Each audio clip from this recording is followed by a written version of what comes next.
جی جی میں کوئکلی پوچھوں گی. میرا سوال مصطفیٰ سے ہے کیونکہ اس وقت ہم آپ کی جو تحریک تحفظ آئین پاکستان ہے اس کو ہم اس وقت ایز اے پولیٹیکل اسپیس دیکھ رہے ہیں سب سے زیادہ, اور آپ لوگوں نے جو کنکلوژن کیا اس میں بھی ہمیں کانسٹیٹیوشن وے میں اور بات ہی کرنی ہے آپس میں. اب جو کل ایف آئی آر سامنے آئی ہے اس میں آپ کا نام بھی سامنے ہے اس ایف آئی آر کی, تو میں آپ سے پوچھنا چاہوں گی کہ آپ کی طرف دیکھیں یا آپ ایسے ہی چلے گا؟ مرشد مروانہ دے رہا ہے. کہ میں تو سب سے پہلے احمد خان کی نگری میں ہوں.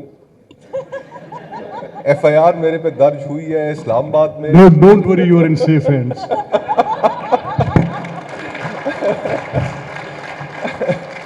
اور لیکن you C the point is کہ ہمیں اس 7 دہائیوں کے سفر کے بعد اس کانورسیشن کو, وہ کانورسیشن جو ممالک اپنے قیام کے وقت طے کر لیتے ہیں, ہمیں کنکلوڈ کرنا پڑے گا.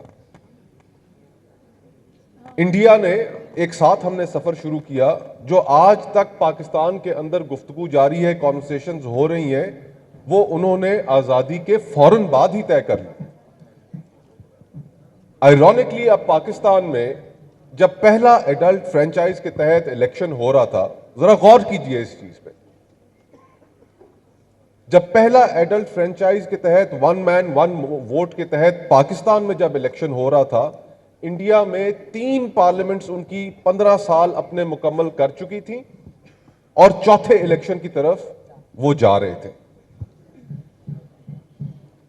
ہمیں یہ کانورسیشنز کے آئین کے اندر ایک سوشل کانٹریکٹ میں کس ادارے کے کیا حدود و قیود ہیں, اسٹیبلشمنٹ کا رول, الیکشن کے پروسیس کو کنٹروورسی کے بغیر ایکسیپٹیبل بنانا, یہ بحث اب کنکلوڈ کرنی پڑے گی. ادروائز جو میں نے جہاں سے شروعات کی تھی, ہمارے جو اعداد و شمار ہیں, جو کنڈیشنز ہیں ہمارے معاشرے میں, وہ ہمیں خدا نخواستہ اگر ہم نے یہ بحثیں ختم نہ کی, وہ ہمیں ایک ایسے مقام پر لے جائیں گی کہ شاید جہاں سے واپسی بہت مشکل ہو یا کسی ہم ایک حادثے کا شکار ہو. اوکے, السلام علیکم. میرا نام مریم فاطمہ ہے. میں نے پاکستان کی پہلی سٹیم لیب بنائی ہے. میرا آپ سے یہ کوشچن ہے کہ آپ نے 2 چیزوں کی بات کی, declining wages and over producing graduates. Sir آج تک ہم اس کا کبھی سلیوشن نہیں دے پائے. ہم اس طرح کے پلیٹ فارم پہ بیٹھ کر یہ بات کرتے ہیں کہ یہ ایک پرابلمز ہے بٹ اس کا سلیوشن نہیں ہے. Sir I am totally on merit. میں آپ کو اس چیز کی شیورٹی دیتی ہوں کہ یہ گورنمنٹ ایکچولی میرٹ پہ کام کرتی ہے. ہاؤ سر, ہم اس جو آپ کی پرابلمز آپ نے انڈیکیٹ کی ہیں, اس کا سلیوشن یہ ہے کہ ہم گلوبلی کمپیٹیٹیو نہیں ہیں, ہم اپنے بچوں کے اندر سکلز پروڈیوس نہیں کر رہے. آپ گورنمنٹ اسکولز میں جائیں, بچوں کو روبوٹس بنانا سکھائے جا رہے ہیں, بچوں کو A I chat boards, A I vision.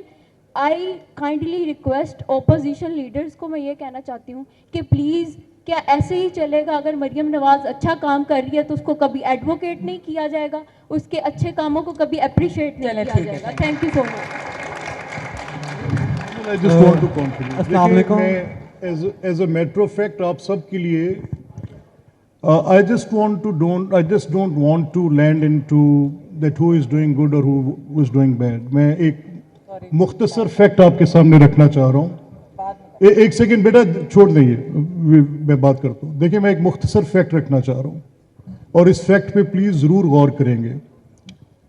ہمارے جو گورنمنٹ سکولز, جیسے بھی اس بیٹی نے بات کی ہے, یہ ایک بڑا حادثہ ہے کہ ہم اوسطاً ایک بچے پہ, جو ہماری ٹوٹل اسکول گوئنگ چلڈرن آج ہمارے اس صوبے میں ہیں, ابھی 2.5 کروڑ بچہ اسکول سے باہر ہے اور ان کی میجورٹی جو ہے وہ اکنامک ریزن پہ باہر ہے. ان کے پیرنٹس افورڈ نہیں کرتے کہ ان کو اسکول بھیجیں, وہ کسی نہ کسی جگہ پہ کوئی نہ کوئی لیبر کر رہے ہیں.